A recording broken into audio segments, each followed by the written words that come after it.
Romanos e no capítulo 4. Nós já fizemos 3 exposições, na verdade acho que 4, porque teve um capítulo que eu levei mais de uma quarta-feira falando sobre ele, se eu não me engano. Então, está tudo aqui no canal do YouTube. Esse é o capítulo 1, levei 2 ministrações no capítulo 1. Então foram 2 no capítulo 1, uma no 2, uma no 3, e hoje vamos abordar todo o capítulo 4, querendo o Senhor, mas vai ser bem breve. O 3 mesmo foi todo em 20 minutos, meia hora no máximo. Vamos fazer a mesma coisa hoje no 4 também. Lembrando o que eu sempre digo, que a carta aos Romanos para mim é a obra mais importante de toda a Escritura Sagrada. Se tivesse uma tragédia e perdêssemos todos os livros da Bíblia, e só um pudesse ser preservado, na minha opinião, e da maioria dos teólogos, deveria de ser a carta aos Romanos, porque ela tem tudo o que nós precisamos de mais essencial para ter fé e relacionamento com Deus.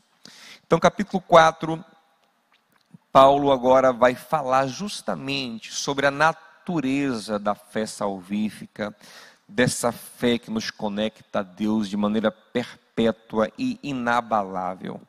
Vamos fazer uma oração para o Senhor falar conosco? Pai querido e amado, eu te peço que o Senhor ilumine o nosso coração agora com a Tua palavra. Me use por misericórdia, Senhor, e transforme vidas que ouvirão, crerão e frutificarão segundo a Tua vontade, em nome de Jesus. Amém. Romanos capítulo 4 começa assim: que diremos, pois, ter alcançado Abraão, nosso pai segundo a carne?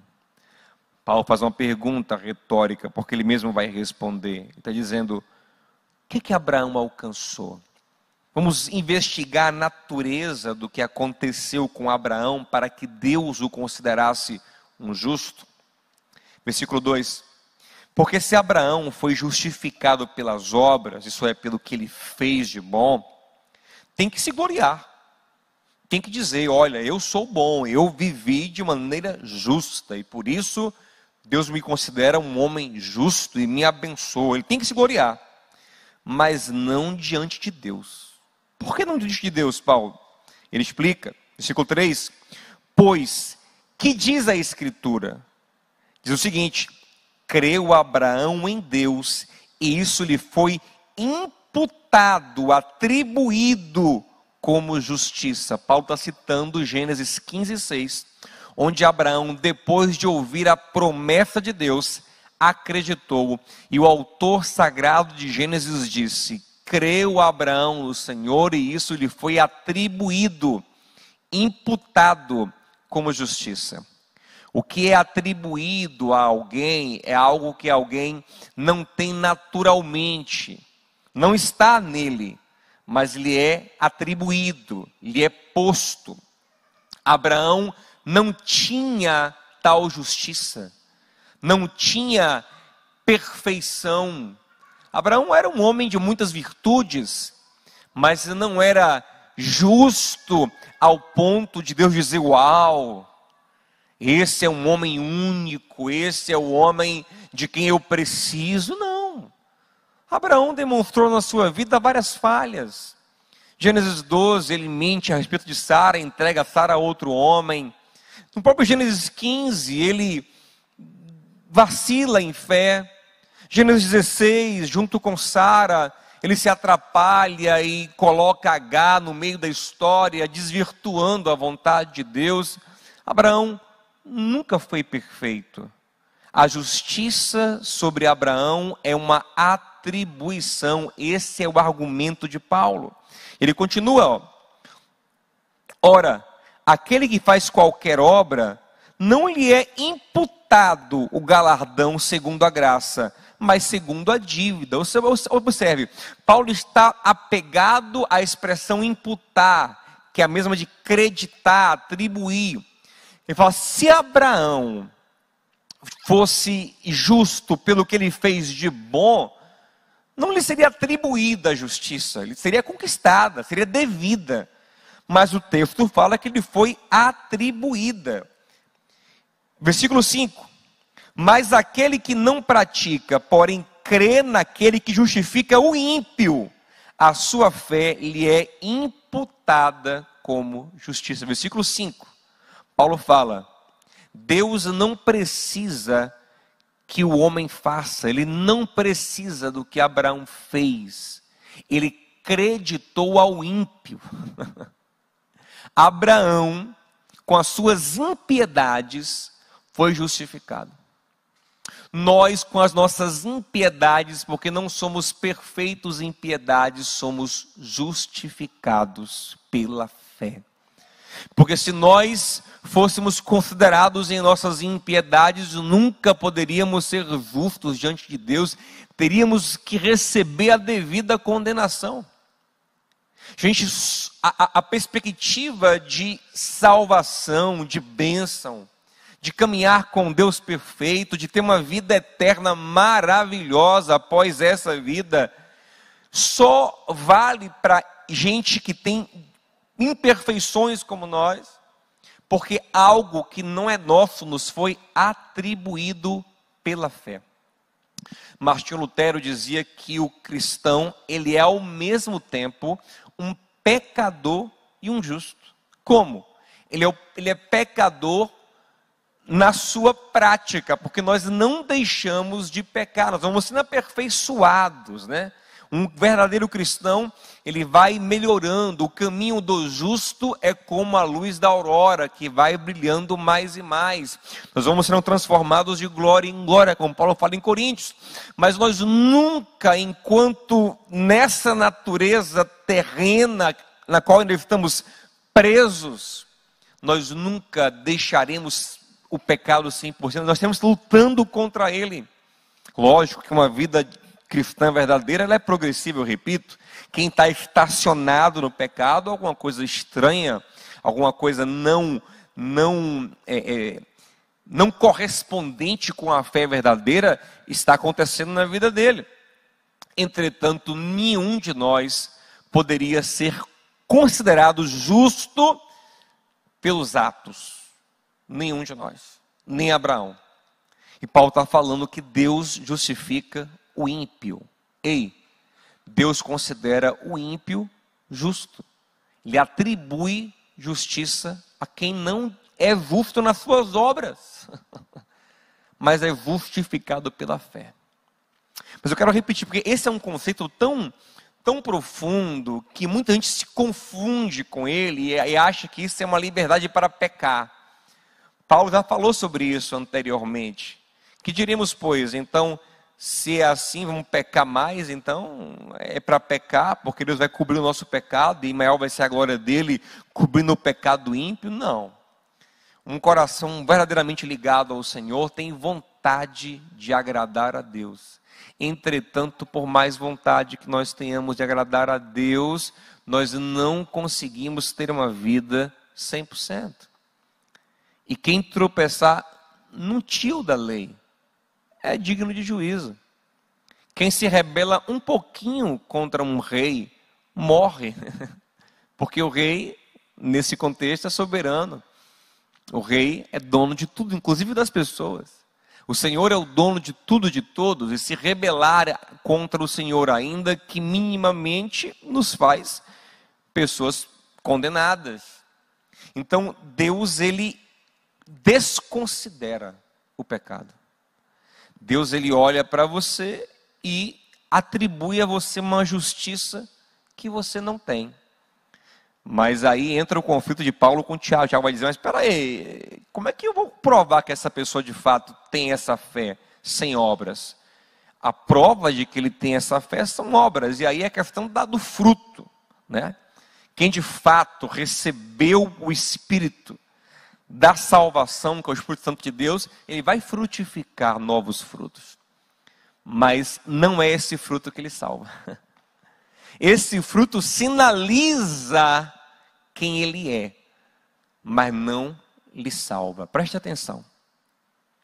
Não é a fidelidade que salva o adúltero. É Deus. Não é devolver o que roubou que salva o ladrão, não. É Deus em Jesus Cristo. Não é dizer a verdade, nossas injustiças. Ninguém é capaz. Então a única reparação está na cruz do Calvário, em Jesus. Ele é a reparação de Deus, Ele é a justificação de Deus, Ele é a solução de Deus. Deus justifica o ímpio. Deus faz o ímpio ser considerado justo. Deixa isso entrar na sua cabeça. Eu sei que é forte, mas é a palavra. Versículo 6. Assim também Davi declara: bem-aventurado o homem a quem Deus imputa justiça sem obras, dizendo: bem-aventurado aquele cujas maldades são perdoadas, cujos pecados são cobertos. Bem-aventurado o homem a quem o Senhor não imputa o pecado.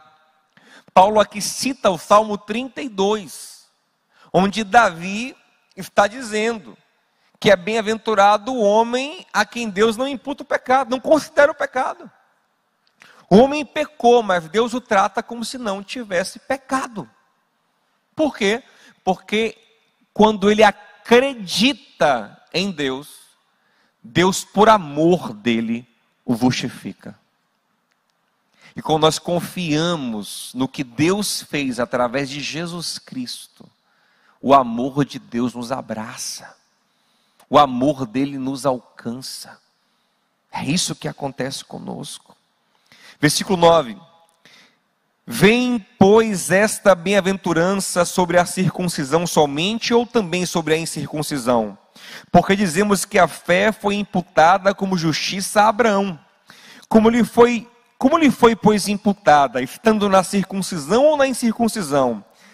Não na circuncisão, mas na incircuncisão, e recebeu o sinal da circuncisão, selo da justiça pela fé, quando estava na incircuncisão, para que fosse pai de todos os que creem, estando eles também na incircuncisão, a fim de que também a justiça lhe seja imputada. Ou seja, Paulo aqui fala que Abraão foi circuncidado no capítulo 17.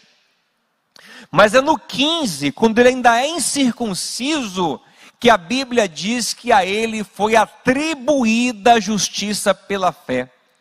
Ou seja, não foi o ato religioso, cerimonial, judaico que justificou ele. Não é só o judeu com sua cerimônia que pode ser justificado. Não é só o cristão com a sua cerimônia que pode ser justificado.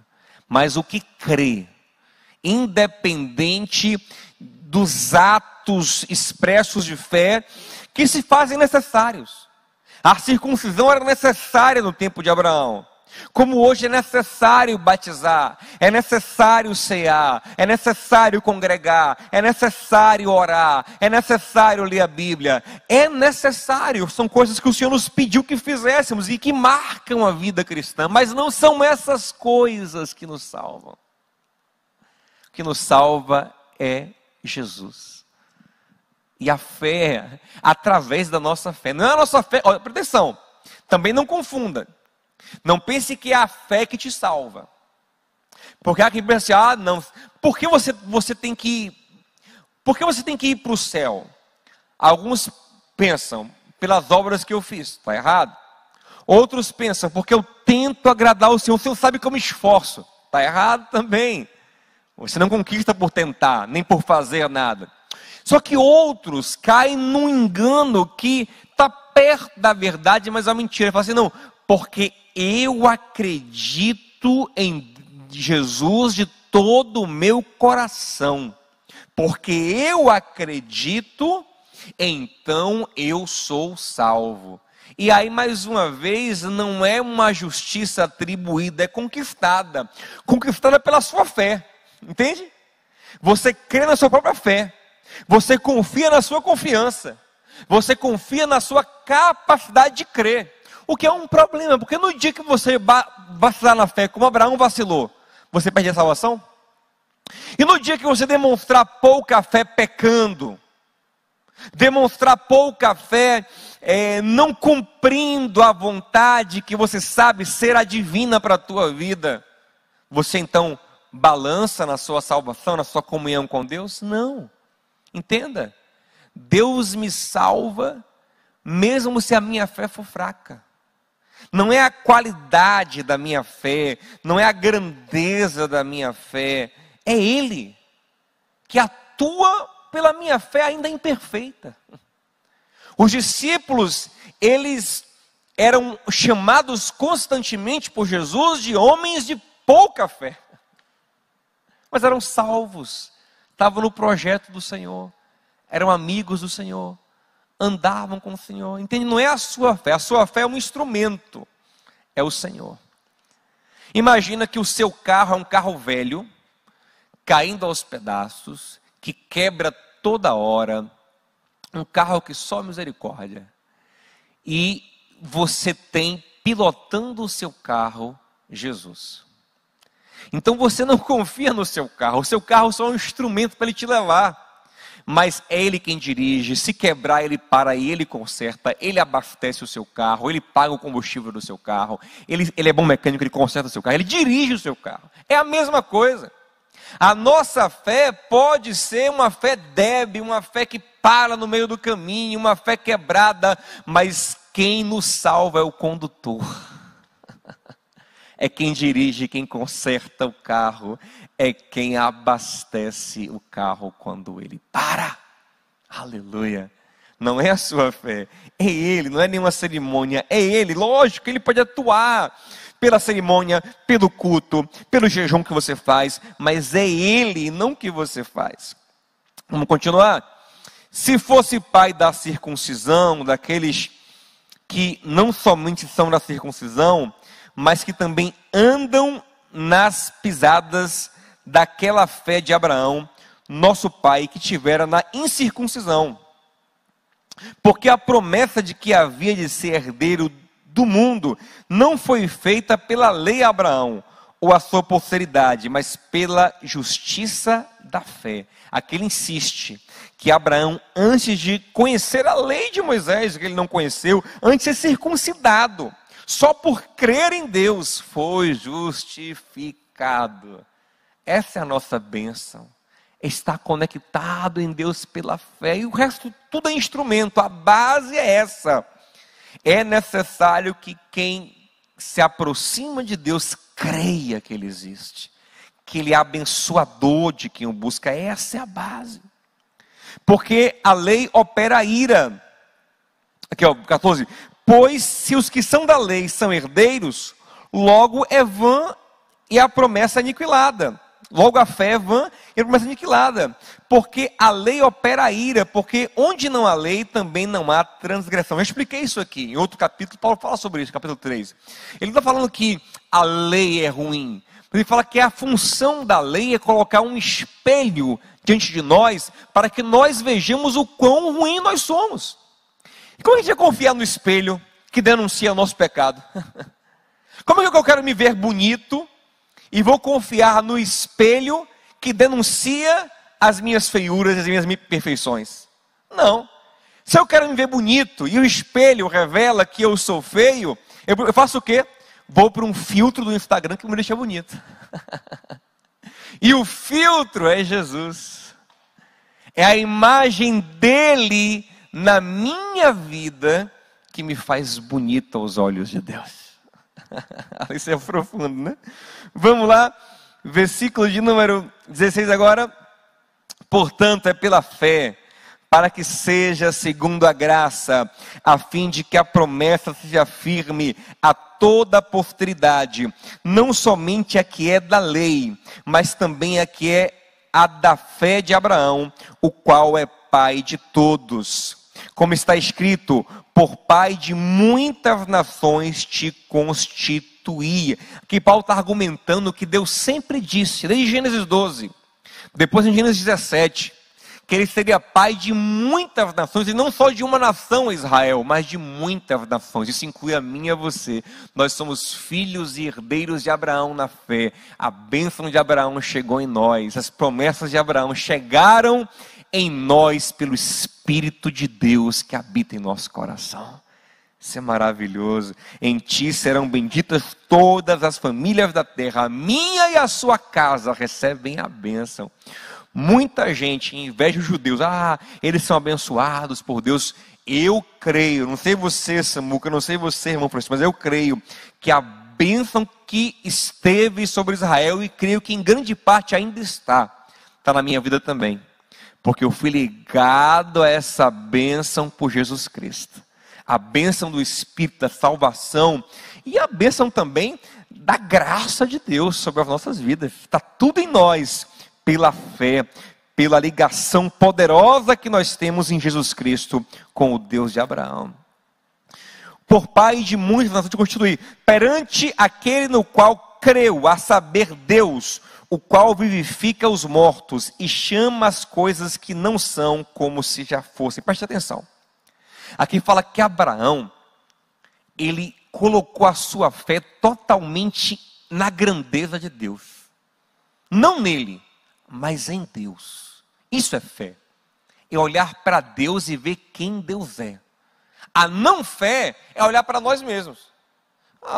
Eu não posso. Mas quando eu tenho fé, eu olho para o Senhor e contemplo o que Ele pode. E por isso eu confio nele. Para Ele, nada é impossível. Ele vai falar sobre isso aqui. Vamos ver aqui. O qual em esperança creu contra a esperança que seria feito pai de muitas nações, conforme o que lhe fora dito. Assim será a tua descendência. E não enfraqueceu na fé, nem atentou para o seu próprio corpo já amortecido, pois já era de quase 100 anos, nem tampouco para o amortecimento do ventre de Sara. E não duvidou da promessa de Deus por incredulidade, mas foi fortificado na fé, dando glória a Deus. Observe, é o que eu disse. Ter fé, confiança plena em Deus, é olhar mais para Deus do que para você mesmo. É focar nele. É assim que o autor de Hebreus diz que nós caminhamos na nossa carreira em Cristo, olhando fixamente para o autor e consumador da nossa fé. Aquele que nos disse venha, e aquele que garante a nossa caminhada. Ele diz que vem Pedro andar sobre as águas, e aquele que garante que Pedro ande sobre as águas. E Pedro ele afunda quando ele tira os olhos do Senhor e olha para o mar, para as dificuldades, para a sua limitação. Então fé é olhar fixamente para Deus. Isso é muito poderoso. Isso é muito poderoso. Fé é fixar os olhos no Senhor. É olhar com firmeza para Ele. Abraão parou de olhar para o seu corpo velho, para o corpo velho de Sara, e fixou os olhos naquele que tudo pode. Naquele que, segundo Paulo diz, chama a existência as coisas que não existem. Tem poder criativo. Deus pode tudo, inclusive fazer o que não existe existir. Ele é Criador por excelência e faz tudo o que quer. Versículo 21. Estando certíssimo de que o que ele tinha prometido também era poderoso, não só crer no poder de Deus, mas ele crê no caráter divino. Isso é poderoso. Você tem que crer não só que Deus pode, mas tem que crer também que Deus é bom, é fiel, é justo, é misericordioso. Tem muita gente poderosa, mas que não liga para a gente. Tem gente que hoje, com um mover de dedos, poderia resolver seu problema financeiro, por exemplo. Tem gente que tem dinheiro de sobra e, se quiser, resolve agora o seu problema, mas ele não quer, ele nem te conhece, sabe quem você é. E outra coisa, não lhe deve nada e nem lhe prometeu nada. Abraão sabe não só que Deus pode, mas ele sabe que Deus quer, que prometeu, que é fiel, que é justo. Paulo diz em 2 Timóteo 2,13, ainda que nós sejamos infiéis, ele permanece fiel, porque não pode negar a si mesmo. É o caráter dele. Então, quando eu me relaciono com esse Deus que é bom, que se importa comigo, que me ama, que é misericordioso e que cumpre as suas palavras, as suas promessas, que eu posso me lançar na palavra dele, aleluia. Eu posso aprender a palavra e caminhar por ela, porque eu creio que Deus prometeu. Então eu não me apego tanto às circunstâncias dos meus sentimentos, mas ao que Deus pode e ao que Ele disse, porque Ele tem caráter. O que Deus fala se escreve, foi escrito graças a Ele. Você pode confiar. Um exemplo, Deus fala muito na Bíblia que vai abençoar quem é generoso, quem reparte com o pobre, quem abençoa as pessoas financeiramente, quem socorre quem precisa, quem fomenta o seu reino na terra, a sua obra. É uma promessa. Só que se você olhar para a circunstância, meu Deus, será mesmo? Vou tirar do meu dinheiro, vou repartir com o pobre, vou doar. Será que eu não vou ficar mais fraco? Será que eu vou ser abençoado? Aí você se move, porque você acredita não só no poder, mas no caráter do Senhor. Aquele que disse, tragam dízimos e ofertas e façam prova de mim. Aquele que disse, quem dá ao pobre, empresta ao Senhor. Aquele que disse, dai e vos será dado.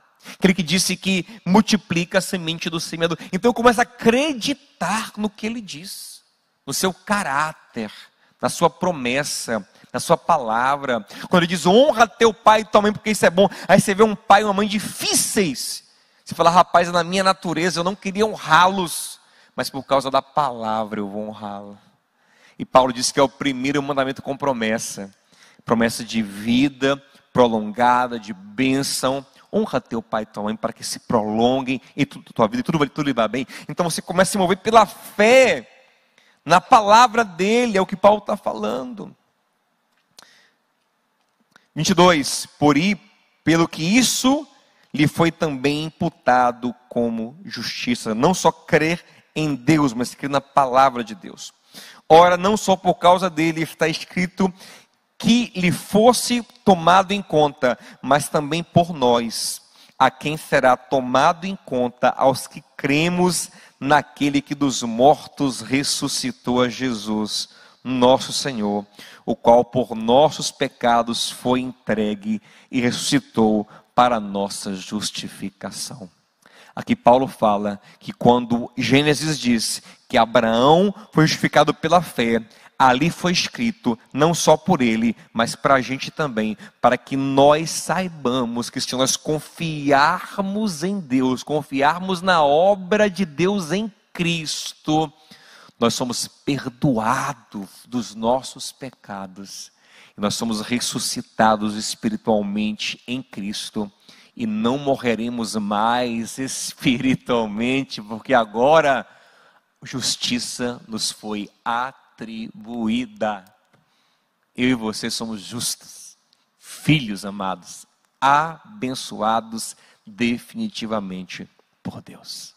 Vamos orar juntos agora em nome de Jesus, para que essa palavra ganhe vida ainda mais pulsante no meu e no seu coração.